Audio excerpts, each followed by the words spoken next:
look, it's very popular politically. We're going to decouple them. Yeah, right. But I think I'd have a very good relationship with China. Nobody ever talked to us that way of China. Wasn't this the same guy that demonized China like left and right? Wasn't this the guy that talked crap about Xi Jinping like all the time? I have a great relationship with China. You ever have somebody who said that they were close friends with somebody else, but then that other person that they claimed to be very close friends with, they weren't that close to? It's like, Donnie, I don't think the Chinese feel the same way about you. And the thing is, like, he'll say, oh my God, this person's a friend. We have been friends for years. Very good person. But the moment that person disagrees with Trump in any way, then he's a very horrible person. I don't like him. I never liked him. He's bad, very bad, not a good person. It's like what you said yesterday that he was your friend.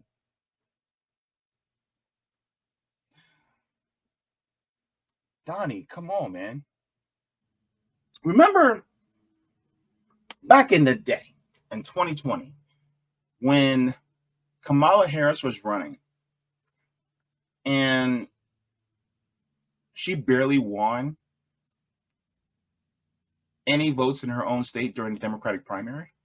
She didn't get to run, technically, in her primary in California. And then you saw how she just basically dropped off into obscurity until she was announced as the vice presidential candidate. It kind of feels like that for Ron DeSantis right now. So let's get into it. Here is the article that I saw that I was just like, man, we got to get into this. So let's take a look.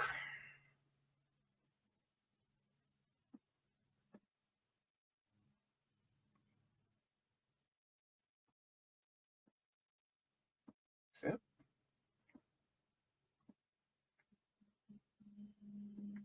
Hang on. Why is this? Oh, let me take that down. Why is my computer acting slow? Oh well. All right, so let's go to this.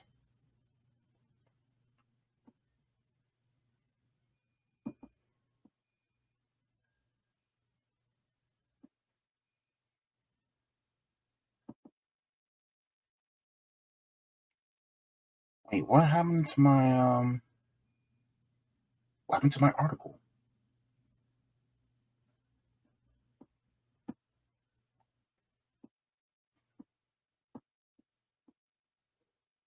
Hang on, guys. Why is this? Here it is. Okay. So here's the article. It says, this is out of Orlando Sentinel. It says Trump holds 39-point lead on DeSantis among Florida GOP voters. So let's get into this. This is embarrassing. Let's just be honest. As former President Donald Trump is dominating Governor Ron DeSantis in a new poll of voters in Florida, a state that's home to both. The University of North Florida poll released Tuesday shows that Trump has support of 60% of likely Republican primary voters. DeSantis is second with 21%. That's a gap of 39 percentage points.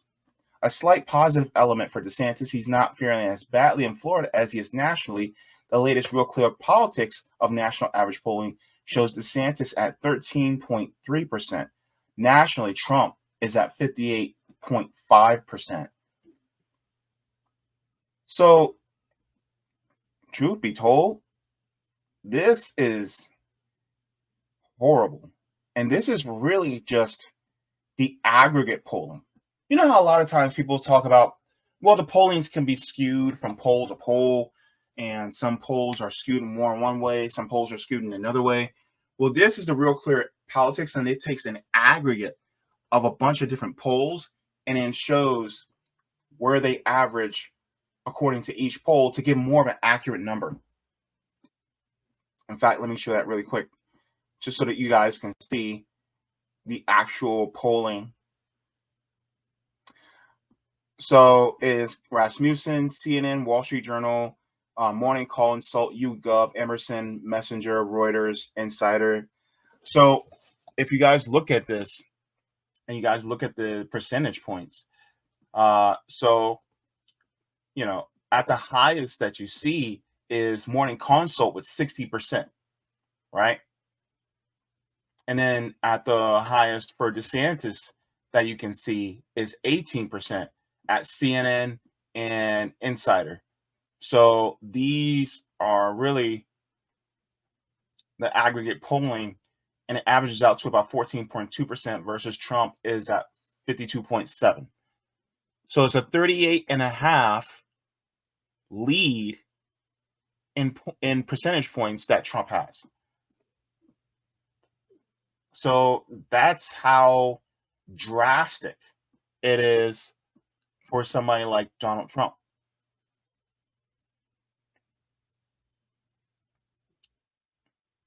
So it is not looking good for Ron DeSantis, especially in his home state. I'm just saying, like, I am not a conservative. I am not a Republican.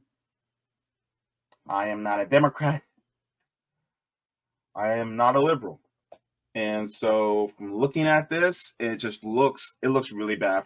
And I'm just a dude on the sidelines. I have no dog in this fight, but it just looks really bad for DeSantis. It has a slight positive element for DeSantis. That's exactly what it is. It says when asked to choose between Trump and DeSantis in a hypothetical head-to-head race, 59% of respondents said that they would vote for Trump, with 29% for DeSantis and 12% who didn't know or didn't answer the question. It says the results are completely flipped from March in a head-to-head race. In a survey released March 9, 59% of registered Republicans said that they would vote for DeSantis, with 28% for Trump and 14% who didn't know or didn't answer. Florida isn't DeSantis' biggest challenge right now, like all other candidates hoping to emerge as the Republican Party's alternative to Trump. DeSantis cares about early states and the nominating contest, the Iowa caucuses, that's on January, followed by critical early primaries in New Hampshire and South Carolina. The Florida presidential preference primary isn't until March 19th. So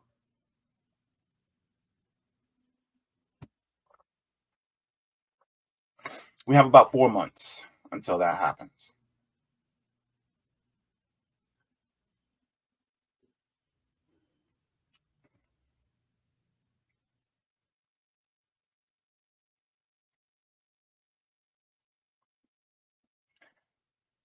So, regards to Trump, and he keeps skipping out on debates, which apparently in some way is working for him. It says on Wednesday, DeSantis, Haley, Christie, and Ramaswamy will participate in a presidential debate originating in Miami. With his commanding lead, Trump doesn't debate with other candidates. Instead, he'll hold a rally in Hialeah.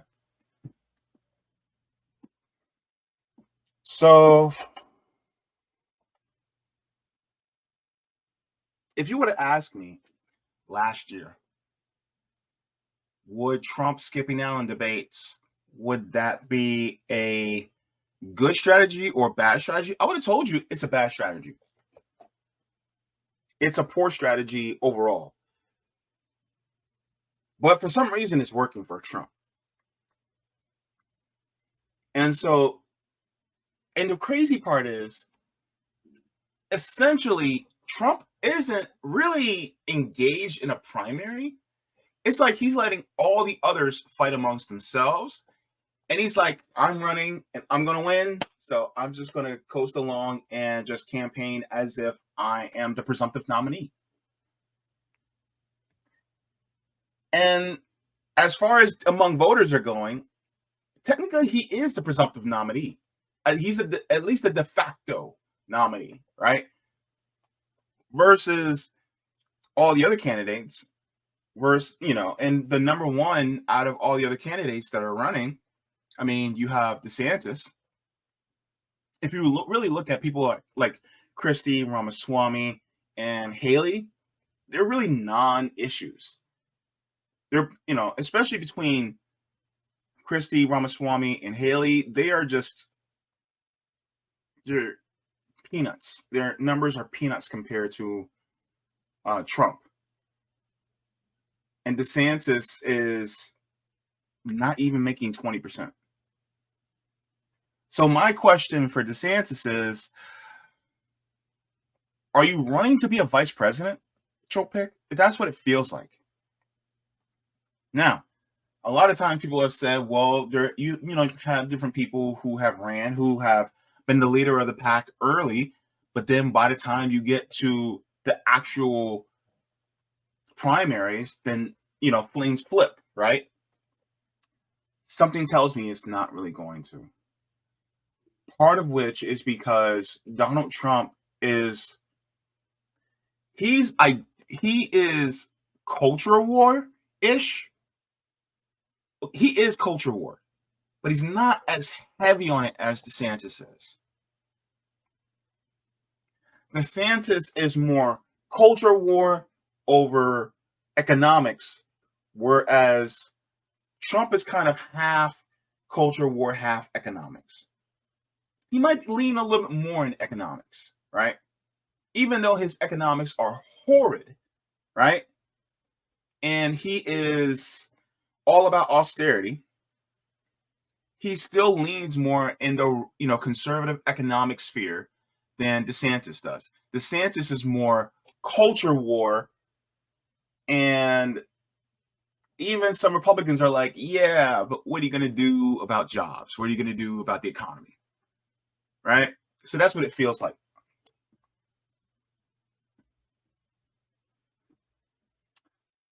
It says DeSantis has some pull in Florida. Pollsters asked Republicans about their preferences to run for governor in 2026. The largest share, 40%, said they didn't know or didn't want to answer, but 22% said they vote for Casey DeSantis, the governor's wife. Ugh.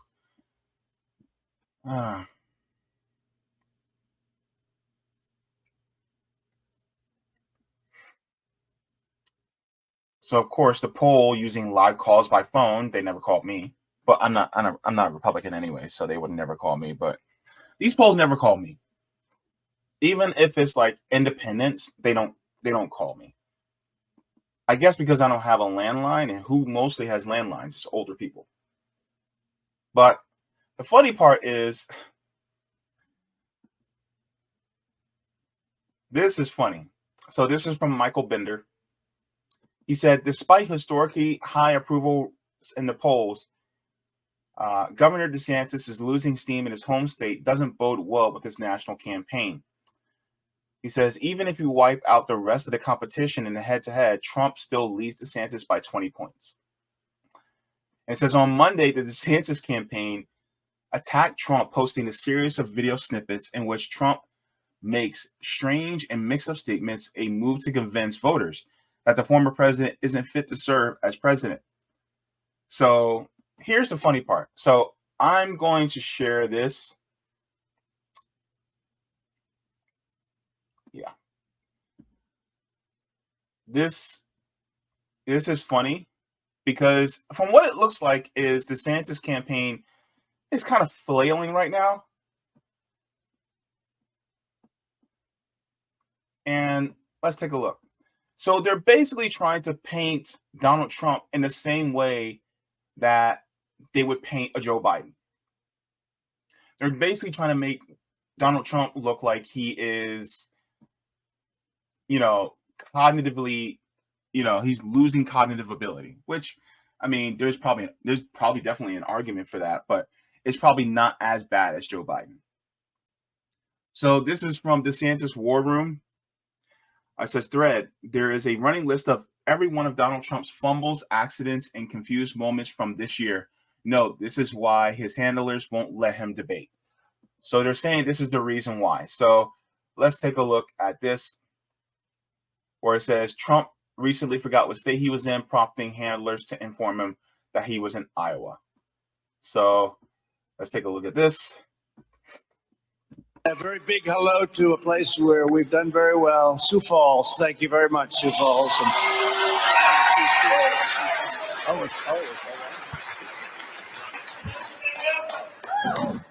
So, Sioux City, let me ask you. A very big hello. So he got it mixed up, right? And we all get mixed up. We all get mixed up from time to time. Sioux City, Sioux Falls. Innocent mistake, right? But here's another one. Because Trump has been having serious troubles with names lately. On a number of occasions, he confused Obama and Biden. People are saying this is concerning as well. So Trump is confusing names now. As you know, crooked Joe Biden and the radical left thugs who have weaponized law enforcement to arrest their leading political opponent, and leading by a lot, including Obama. I'll tell you what, you take a look at Obama and take a look at some of the things that he's done. This is the same thing. The country is very divided. And we did with Obama.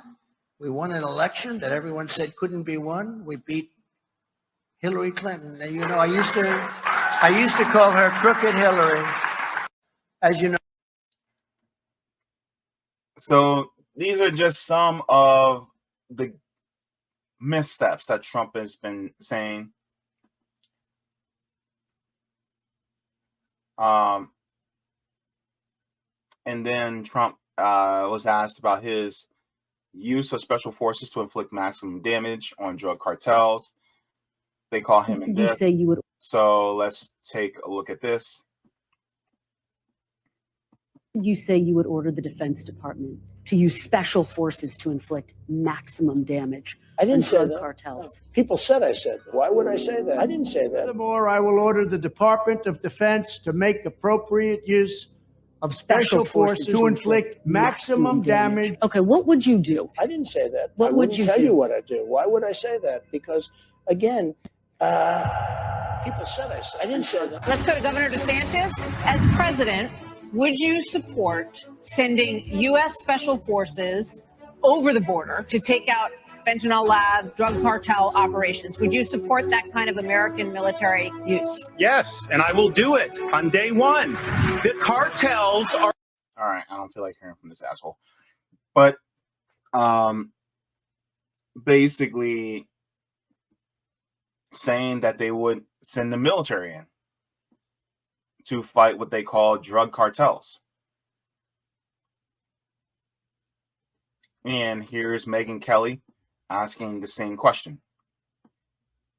You also said recently that if you're reelected, you would send special forces and, quote, other military assets to Mexico to stop the drug cartels. The Mexican president is very much against this. You're going to start a war? Well, he's a friend of mine. He's a great guy. He's a friend of mine. He's a socialist, but you can't have everything. And I think a lot of him, and he thinks a lot of me, were friends. And he said the same thing happened to him. He had a rigged election years ago. He said the exact same thing happened to him. No, I didn't say that. Somebody said I said that, and actually was met with great applause, if you want to know the truth. They said that I said that at a meeting. So you're not going to use the pen. pen. I'm not going to say what I'm going to do. I mean, I may do something. Something has to be done. Look. You also said.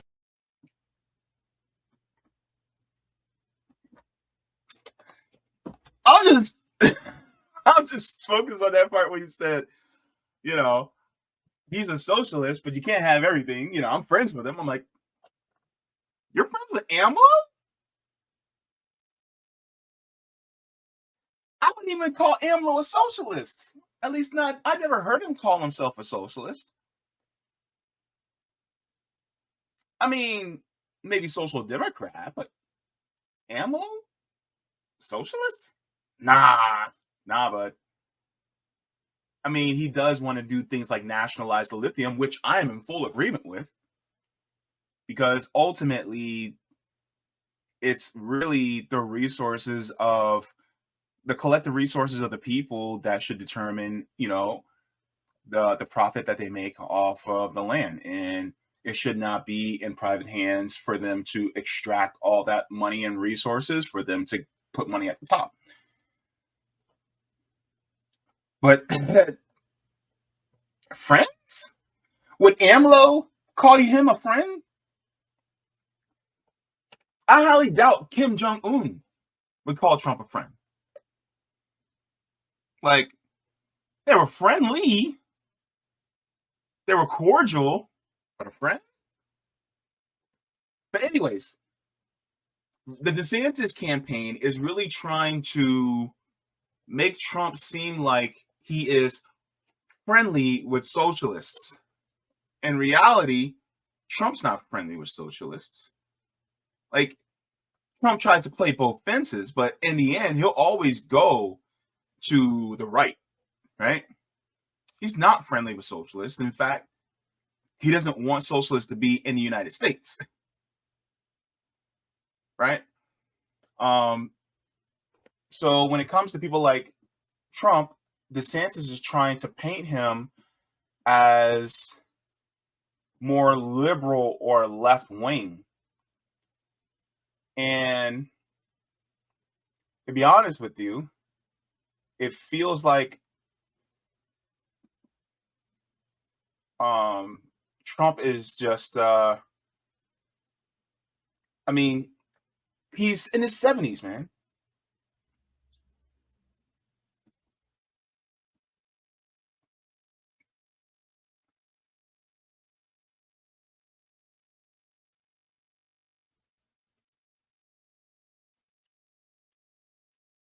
And this is one of the ones that I also wanted to talk about. Here's what he said, and then I'm going to read what the DeSantis war room said. Nobody ever talked to us that way with China. And I had a good relationship until COVID. Them, do you think? Excuse me? Do you have a strategy for decoupling them as part of this effort? Well, at least partial decouple, we'll see. They may very well turn out to be fine. I mean, it's very popular politically. We're going to decouple them. Yeah, right. But I think I'd have a very good relationship with China. Nobody ever talked to us that way with China.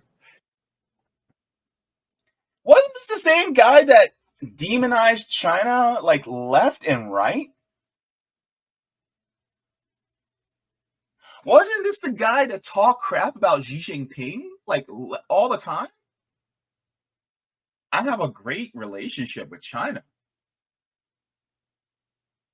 You ever have somebody who said that they were close friends with somebody else, but then that other person that they claimed to be very close friends with, they weren't that close to?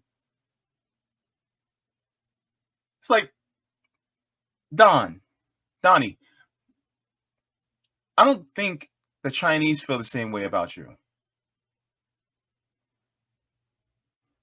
And the thing is, like, he'll say, oh my God, this person's a friend. We have been friends for years.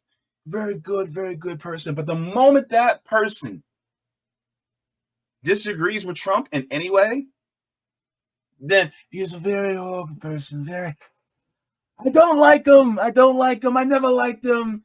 He's bad, very bad, not a good person. It's like, but you said yesterday that he was your friend.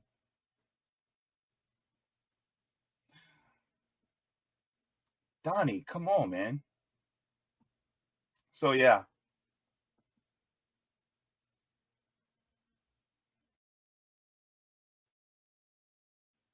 And then, so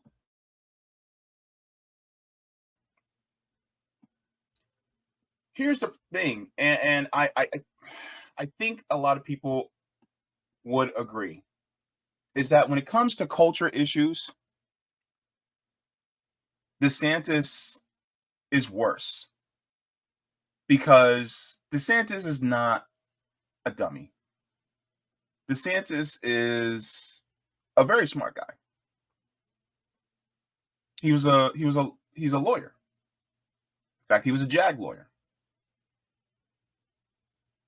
And so when it comes to how he operates,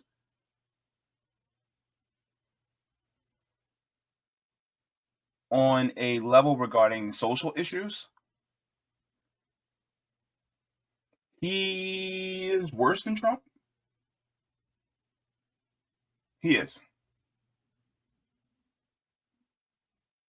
And this is like, it's like,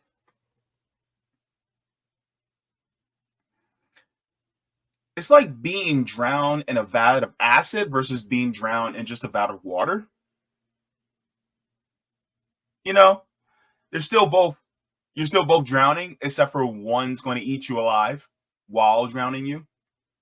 That's kind of what it feels like. So Trump just plays the land in a way where he's not as staunch on these social issues. You guys got to remember, hang on, let me put this back up. You guys got to remember, just about a decade or so ago, Trump was a registered Democrat. So if that gives you guys any semblance of where Trump is, he just goes where the wind blows. And Republican is where the wind blows. But at the same time, he tries to stay socially in the middle of the road, while economically he goes further to the right. But then he'll say some crap that will be like, that'll get the left going, wait, did you just say that? Like, for instance, remember that point when Trump said that we should give Medicare to everybody? He said it during the beginning of the pandemic. He said we should get everybody Medicare. I'm like, wait, did Trump just advocate for Medicare for all? And he did. And that was crazy, right? But then his handlers would go, sir, we don't want to do that. And then he'll backtrack, right? It's weird. It's weird. Like, Trump only goes where the wind blows. He's a crowd pleaser, and that's what he's always been. So let's hear this. Mr. President, I want to give voters who are going to be weighing in on this election a very clear sense of where you stand on this. I think they're all going to like me. I think both sides are going to like me. What's going to have to happen is you're going to have to this question, listen. please. You're asking me a question. What's going to happen is you're going to come up with a number of weeks or months. You're going to come up with a number that's going to make people happy, because 92% of the Democrats don't want to see abortion after a certain period of time. If a federal ban landed on your desk, if you were reelected, would you sign it at 15 Are you talking about a complete ban? A ban at 15 weeks? Well, people are starting to think of 15 weeks. That seems to be a number that people are talking about right now. Would you sign that? I would sit down with both sides and I'd negotiate something, and we'll end up with peace on that issue for the first time in 52 years. I'm not going to say I would or I wouldn't. I mean, DeSantis is willing to sign a 5-week and 6-week ban. Would you support that? You think that I think what he did is a terrible thing and a terrible mistake.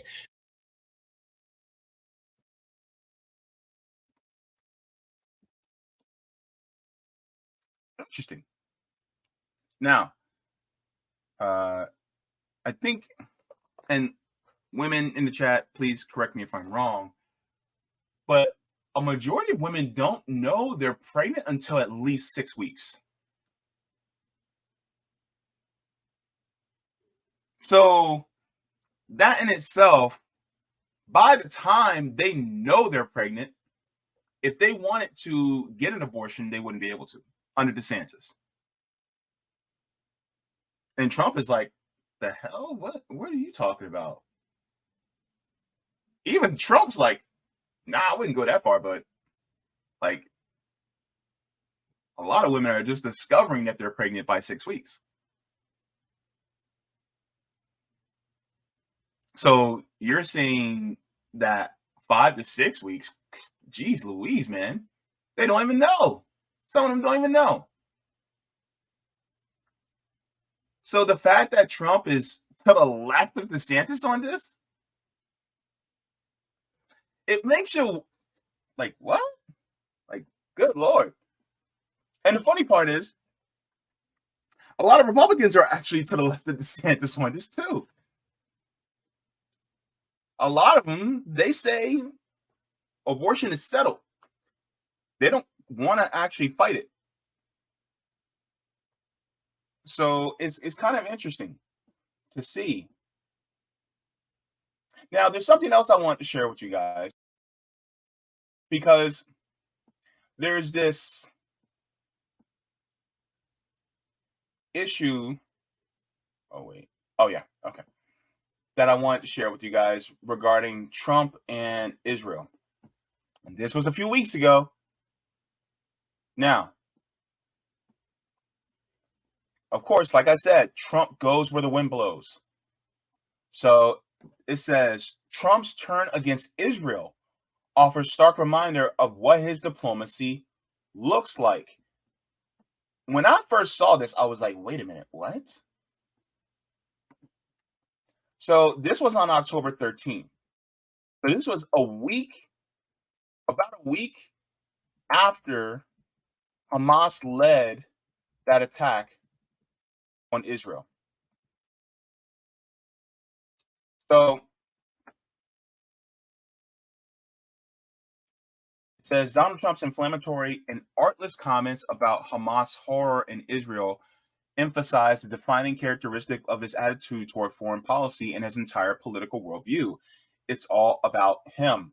Says Trump criticized Israeli Prime Minister Benjamin Netanyahu, lauded Hezbollah militants as very smart, and sought political gain from the attacks that killed 1,200 people by claiming that if the last election was not, you guys see that word, I can't say it because unfortunately I'm on YouTube, he'd be the American president, and they never have happened. Does the ex-president openly admitted a grievance against Netanyahu, complaining that he had pulled out at the last minute from joining the U.S. air attack that assassinated Iranian intelligence chief Qasem Soleimani in Iraq of 2020. Just as a reminder to people of, Lord, hang on, sorry.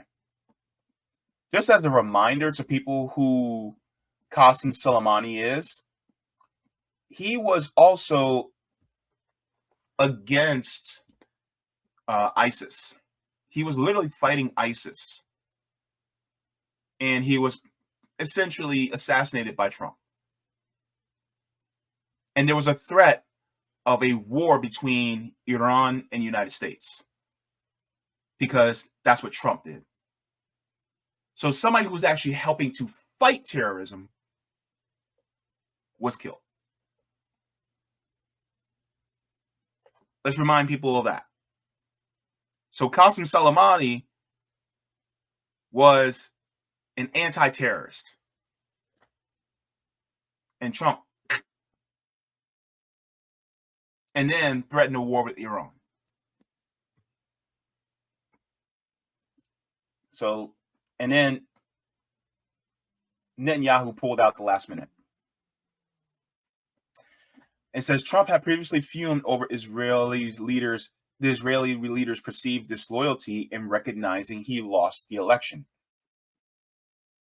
Trump is now a private citizen, and it's possible he wouldn't have addressed the situation in the same way if he were president, although there would be multiple examples of his tone deafness and indiscretion where he was in the White House. But he's also the 2024 Republican frontrunner for president, and his statements are therefore scrutinized for clues over how he will behave in office. His latest comments add to plentiful evidence that a second Trump term will be even more raucous at home and globally disruptive than the first 4 years in power. Now, that's what Trump said a few weeks ago. Want to know what Trump said today? All right, let's go. I'm telling you, Trump goes the way the wind blows. Hang on.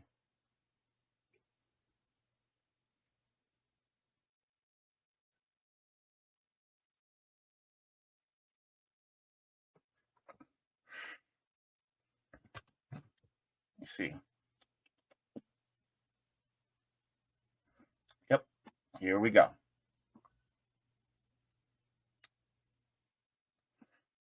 So this is out of Vanity Fair. It says Donald Trump, after bashing Netanyahu, is trying to shore up his pro-Israel cred.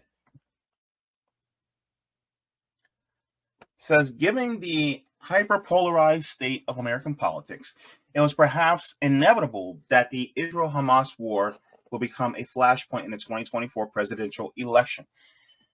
First of all, let's dispense with this. They calling it Israel-Hamas war. First of all, this isn't a war. A war would denote two equal opposing sides fighting against each other for supremacy within a region. There are over 600,000 Israeli soldiers as well as reservists in Israel. Hamas only amounts to 40,000, meaning only 2% of Palestine consists of Hamas. Number one. Number two, Hamas is paramilitary. When you think paramilitary, think of Boogaloo Boys, right? Or think of some of these right-wing paramilitaries that wear the camo, right? Wear the camouflage, that practice their guns, in the wooded areas and stuff like that. Some of them, a lot of them, they have beards and they wear dark shades and shit. When you think of paramilitary, that's what you think of. No heavy tanks, no armored vehicles. They got parasails versus Israel has F-35 fighter jets, right? So it's not the same. This is somebody with a single issue firearm versus somebody with a Uzi, right? Like, it's not even somebody with an Uzi. This is a 357 Magnum versus a tank. That's basically what it is. So when people say it's a war, it's not. And also, the thing about Hamas is that's a paramilitary group, and yet, all the people who are being killed are Palestinian citizens. Bombs, churches, schools being bombed. So it's not a war, it's a genocide. I just want to put that out there because a lot of people are saying, Israel-Hamas war. No, it is not a war. And if it was a war, they would send in special targeted troops to go after Hamas. But they're not. They're just carpet bombing everybody in Gaza. That's what it is. That's not. No. Anyway, let's continue. Because these articles will make it sound like it's equal when it's not. It says the Israel-Hamas quote-unquote war will become a flashpoint in the 2024 presidential election. Republicans have been competing to outdo each other in the expressions of support for Israel. Last weekend, Republican presidential candidates descended on Las Vegas for the annual meeting of Republican Jewish Coalition at the Venetian. Donald Trump positioned himself as the most pro-Israel candidate in the field. Let me see if I can do my Donald Trump impression again. It'll be annoying, but it's whatever. It says, I will defend our friend and ally, the state of Israel, like nobody has ever defended. I love Israel. That's what he said after his RJC speech. And this was in front of 1,000+ crowd of donors and activists. Trump privately had dinner with Miriam Adelson, the widow of late GOP mega donor Sheldon Adelson. Trump's effusive speech was damage control for having criticized Israeli Prime Minister Benjamin Netanyahu and calling Hezbollah very smart after days Hamas militants invaded Israel and murdered 1,400 people on October 7th. First of all, just to let you guys know that that number of 1,400 is actually less than what Israel has actually reported. And I will get into that in a second. It says Trump's comments open himself to rare criticism on the right. Here's the crazy part. It says, I am so ashamed of what he said. That's from Morton Klein. He told the Washington Post, says, how does one expect support from people who care about Israel after making statements like this? Nikki Haley pounced on. She said, as president, I will not compliment Hezbollah, nor will I criticize Israel's prime minister in the middle of tragedy and war. And this is the part that I want to give you guys attention to. This is crazy. It says Trump advisors have been worried about bashing Netanyahu in the middle of a war would hurt Trump politically with pro-Israel GOP voters. Republicans in private are praising Joe Biden. Strong support for Israel. Quote, A+, a Republican donor texted me.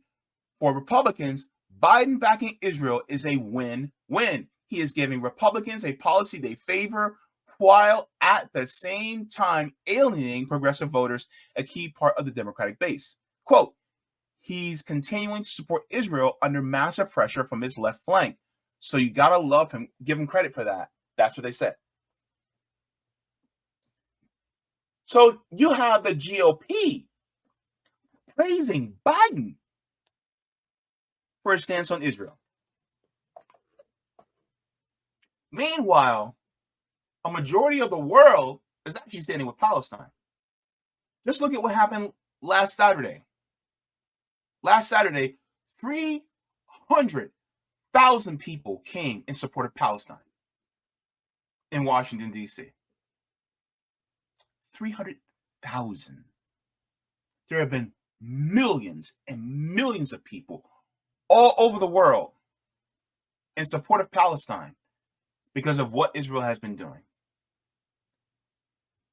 But you have the far right praising Biden for his stance on Israel. It's interesting. Also,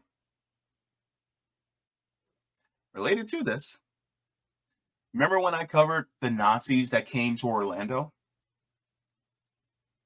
And they praised Biden for his support of the Ukrainian Nazis?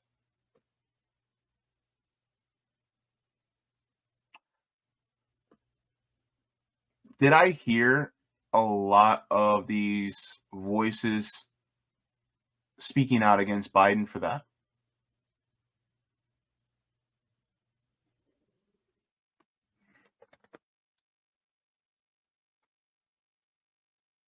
Let's finish this article.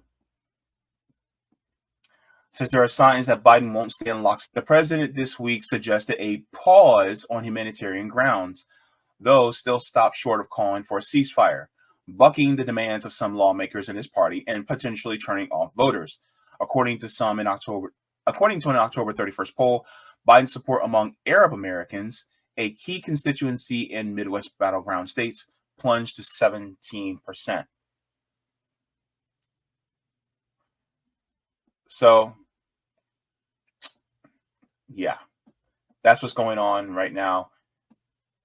You have the GOP looking at Biden with more kinder eyes. But now, because the narrative has shifted, because a lot of people are realizing what the state of Israel is doing, now it's pushing Biden to be a little bit more softer on what's going on with Palestinians. And now that's making a lot of the Zionists upset and angry. And now they're like, they're like, Biden, why are you wavering? They're like, dude, you were with us. What's going on? The world is seeing what's going on. And so with that, I want to share some news as well. Now, let's see, just where I had it. Oh yeah, Here it is.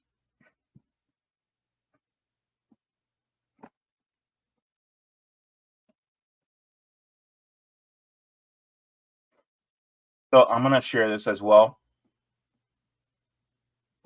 because when it comes to people like Trump and DeSantis and all them, it's really just, there is a lot of hypocrisy among them, and they don't actually care about Jewish people. It's just, they don't care about Jewish people, they care about Zionists, right? And just remember, as an aside, not all Jewish people are Zionists, and not all Zionists are Jewish.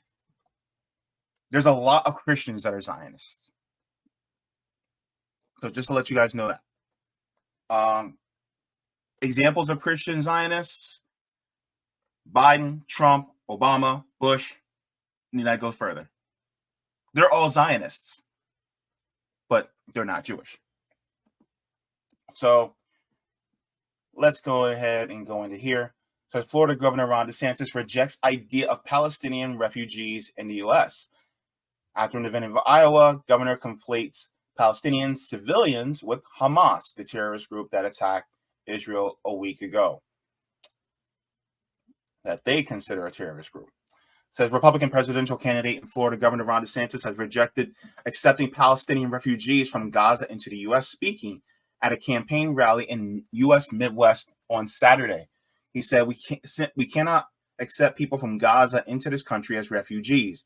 He said, if you look at how they behave, not all of them are Hamas, but they are all anti-Semitic. None of them believe in Israel's right to exist. Let's stop right there. Number one, just because a person is Palestinian doesn't mean they're Hamas. So we got to quit with that assumption, right? Number one. Number two, saying that they're all anti-Semitic is BS. Because Palestinians are literally Semites.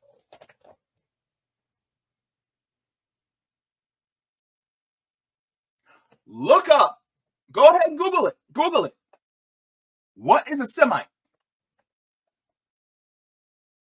A Semite is someone that speaks the languages that are Semitic. What are Semitic languages? They would be Hebrew, Aramaic, Arabic, and I think there's another. Those are Semitic languages. Who speaks Semitic languages besides Jewish people? Wouldn't it be Palestinians? Wouldn't it be Iraqis, Iranians, Afghans, right? There's a lot of people that speak Arabic, including some African people, which means they're also Semites. So to be pro-Palestinian is not anti-Semitic.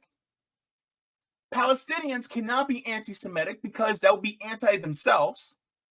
And on top of it, being anti-Israel does not equal being anti-Semitic.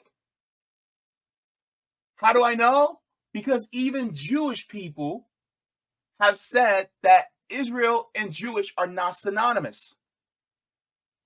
Israel is a settler colonial project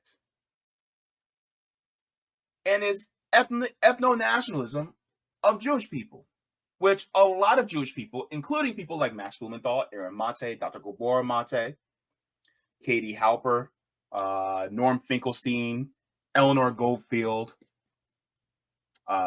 Lee Camp, and many other Jewish people have stated, including many Orthodox Jews, that they do not agree with having in a state of Israel.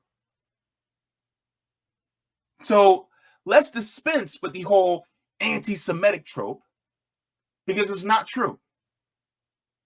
And on top of it, anti-Zionist is not anti-Jewish. So let's dispense with that, because that is bullshit. And even a lot of Jewish people say it is. How do I know? I spoke with Jewish people. Hell, I go to my last clip with Noah Krejcik, a Jewish person, who told me, yeah, no, it's not anti-Semitic to be against Zionism. So let's dispense with that.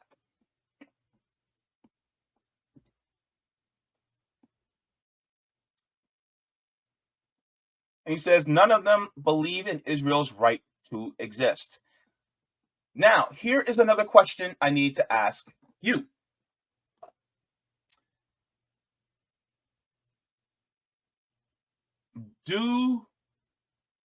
Does an indigenous people have the right to defend themselves from an illegal occupying force?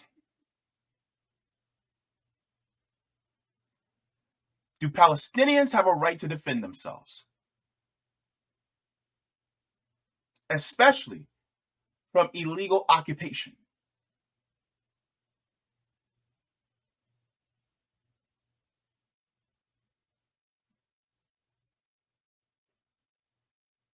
And you guys can say, well, they have their ancestors are from Israel from thousands of years ago. And yeah, but their ancestors left, lived in Europe for hundreds and hundreds and hundreds of years. And now they're coming back and then kicking people off the land.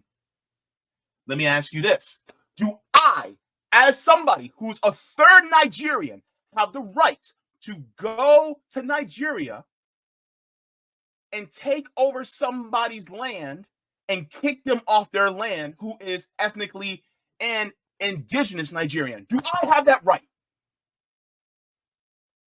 Do I have the right to kick a indigenous Nigerian off their land? Do I? Because that's basically the same thing. I am literally a third Nigerian.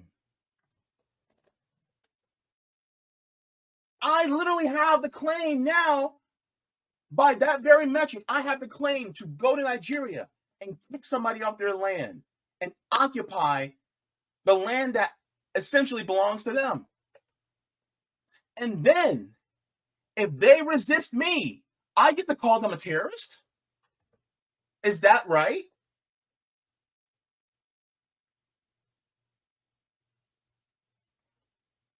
Doesn't seem right to me. Doesn't seem fair. Now, if I, as somebody who is part ethnically Nigerian, if I wanted to go to Nigeria and live among the Nigerian folks and get my own plot of land, let's say buy my own plot of land and, live next to them and in community with them, okay, fine. But I'm not taking their land. But that's not what happened. Talk to a lot of Jewish people that have visited the West Bank and have visited Gaza, and they will tell you that it is apartheid and it is an open air prison. Not even an open air prison, it's an open air concentration camp.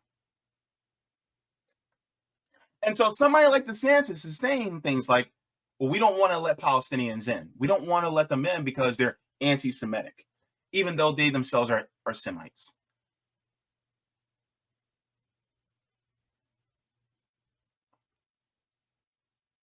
That's like two Latino groups, one Brazilian and one Argentinian, and Brazilians and Argentinians are fighting against one another, and you don't want to let Brazilians in because you're calling them anti-Latino, when in reality they are Latino. They speak a Latin language. Portuguese is a Latin language.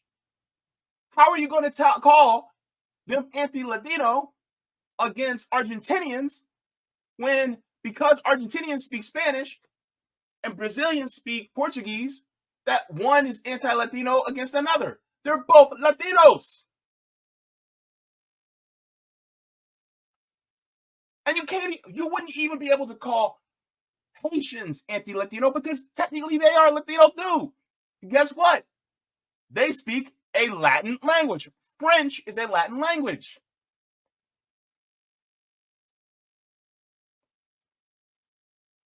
So that's the thing. Like, it is crazy how the reasoning, and they will flip things in order to fit their narrative. And I find it funny that somebody like Ron DeSantis would ban people who he thinks are anti-Semitic, when in reality, if you talk to Palestinians, they're not anti-Jewish. They just they just want their land back. They don't want to be occupied. They don't want to be subject to apartheid anymore. You know what's funny, though? I didn't hear shit about Ukrainian refugees coming here who could potentially be Nazis. And there are a bunch of Ukrainian refugees in the United States. Let's take a look.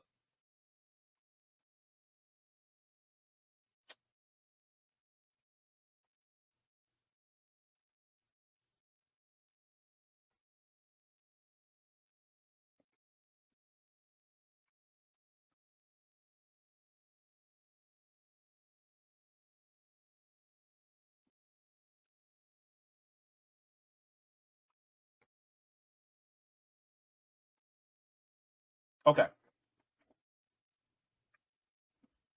So here's from a local news station. It says refugees in Florida mark Russia-Ukraine war anniversary amid loss uncertainty. It says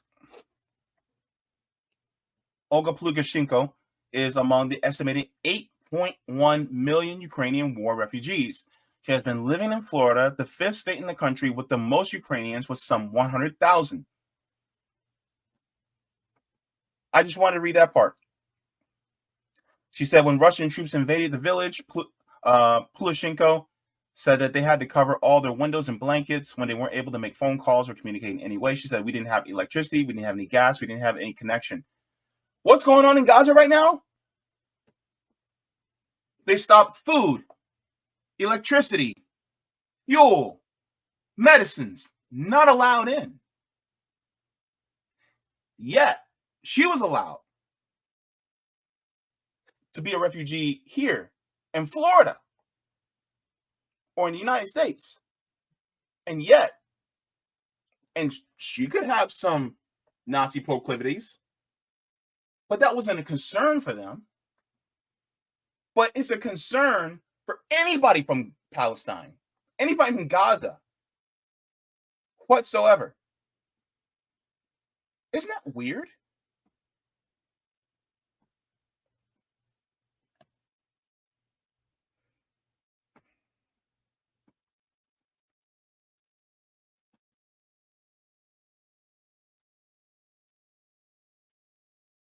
How do I know? Take a look here.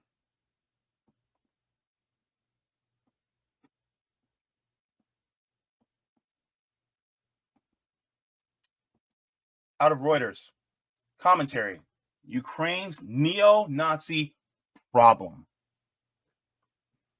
It says, as Ukraine's struggle against Russia and its proxy continues, Kiev must also contend with a growing problem behind the front lines. Far-right vigilantes who are willing to use intimidation and even violence to advance their agendas, and who often do so with the tacit approval of law enforcement agencies. Law enforcement agencies. Law enforcement agencies. It says, at January 28th demonstration in Kiev by 600 members of the so-called National Militia, a newly formed ultra-nationalist group that vows to use force to establish order, illustrates this threat. While the group's Kiev launch was peaceful, what in the world? Was peaceful, National Militia members and balaclavas stormed the city council meeting in the central Ukrainian town of Cherkasy the following day, skirmishing with deputies and forcing them to pass a new budget. Many of the new militia's members come from the Azov movement, one of the 30 odd privately funded volunteer battalions that in the early days of the war helped the regular army to defeat Ukrainian territory against Russia's separatist proxies. Although Azov uses Nazi-era symbolism and recruits neo-Nazis into its rank, a recent article in Foreign Affairs downplayed any risks the group might pose, pointing out that, like any other volunteer militias, Azov has been reined in through its integration into Ukraine's armed forces. While it's true that private militias are no longer rule of the battlefront, it is home front that Kyiv needs to worry about now.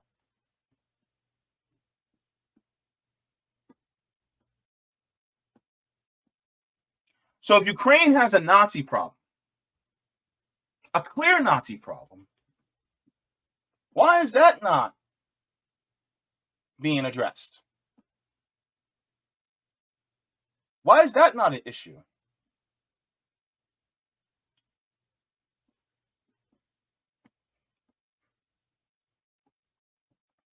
I'm going to share something with you guys.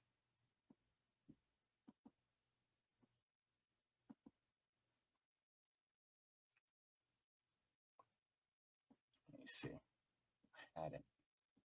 Here we go. No, wait.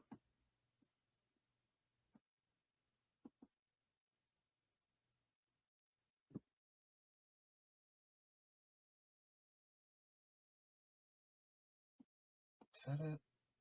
Yes. Okay. Let me share this with you all. Because this is what was happening in Ukraine.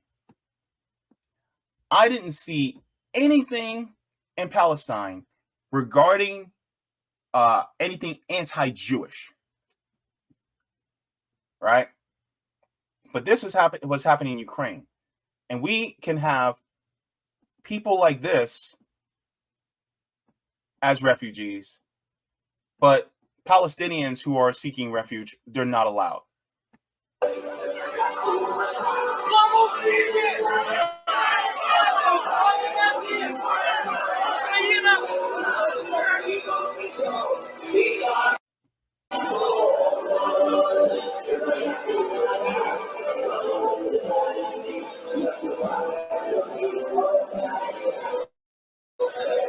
So he's setting the rainbow flag and the Russian flag on fire.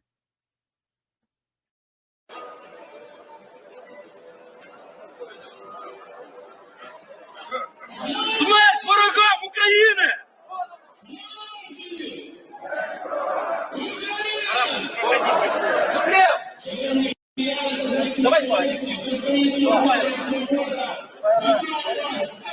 So yes, they had a White Lives Matter rally.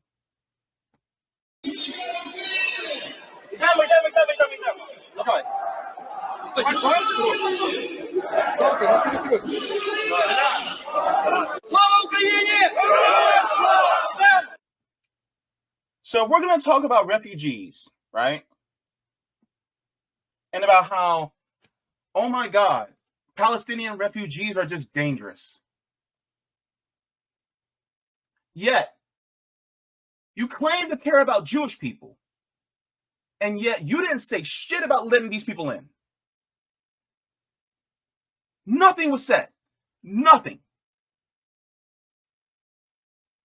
No type of care was given that, well, we need to screen some of these people because they could have some Nazi proclivities. And yet, come on in, right? I'm not against letting in refugees. But you have to have consistency in this matter.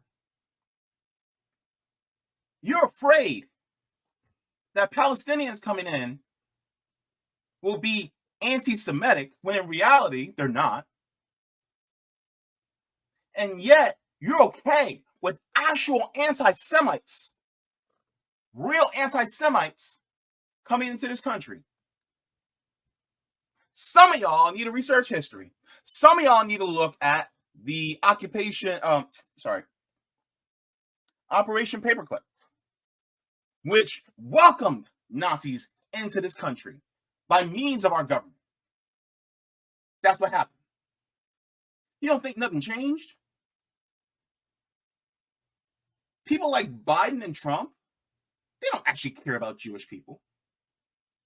They don't actually care about them.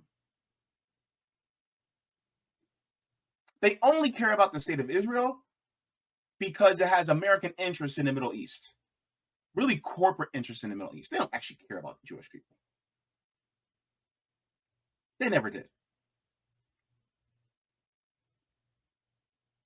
You'll have people like Marjorie Taylor Greene talk about how she cares about Jewish people, yet at the same time, this is the same lady that was anti-Semitic and talking about Jewish space lasers. They don't actually care about Jewish people. They're just Zionists. And Zionists, well,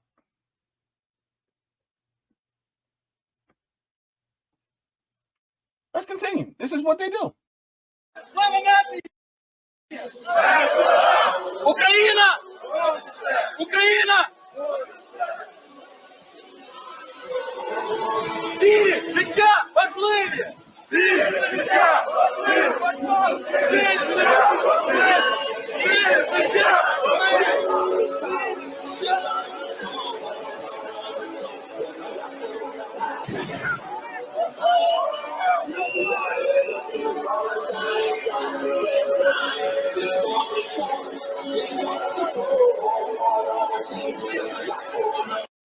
These are the same people that will praise Stefan Bandera, who was a Nazi.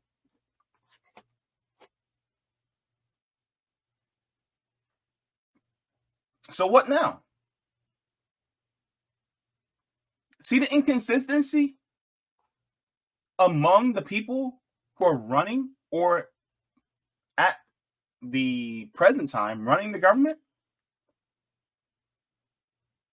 They actually don't care. They will say, like, for instance, do you think Biden cares about LGBTQ people? No, he doesn't. He does not. Biden cares as much about LGBTQ people as he cares about Jewish people. We're only a means to an end. Biden only cares about Arab people as he does LGBTQ people or women. They're a means to an end. That's it. That's all.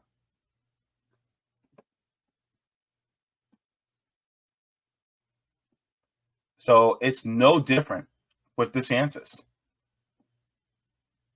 It's no different than with Trump. None of them actually care.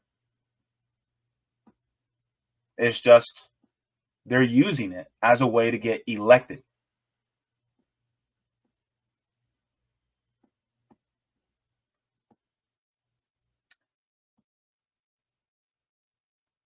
But yes, so they're trying to make it so that they cannot become refugees.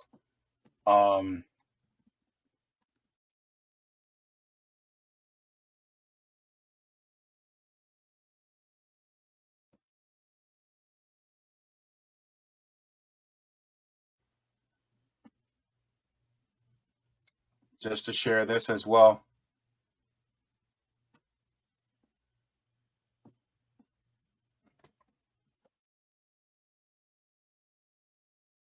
And DeSantis isn't the only one when it comes to this issue. I'm going to share this as well.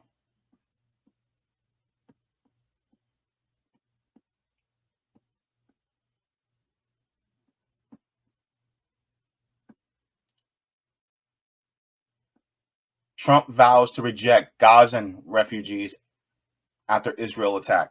Says Mr. Trump in an Iowa speech further retreated from his criticism of Israel and did not repeat his comments about Hezbollah that prompted condemnation from political rivals.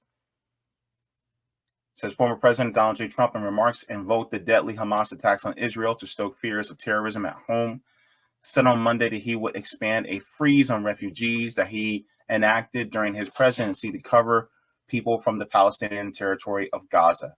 An extension of the anti-Muslim and anti-immigrant sentiments he channeling during his 2016 presidential run and made a cornerstone of his administration, Mr. Trump offered a litany of proposals that in many ways adapted his previous policies to reflect current events.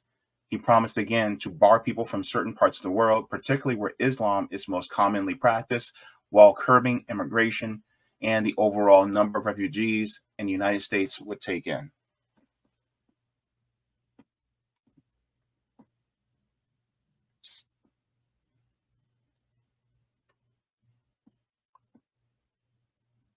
Yet we can do Ukrainian refugees.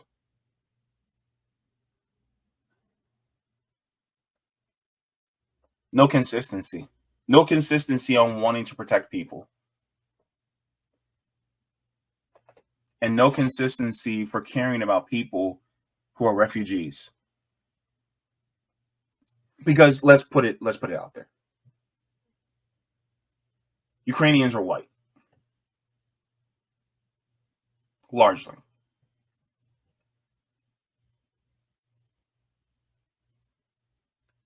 That's what it is.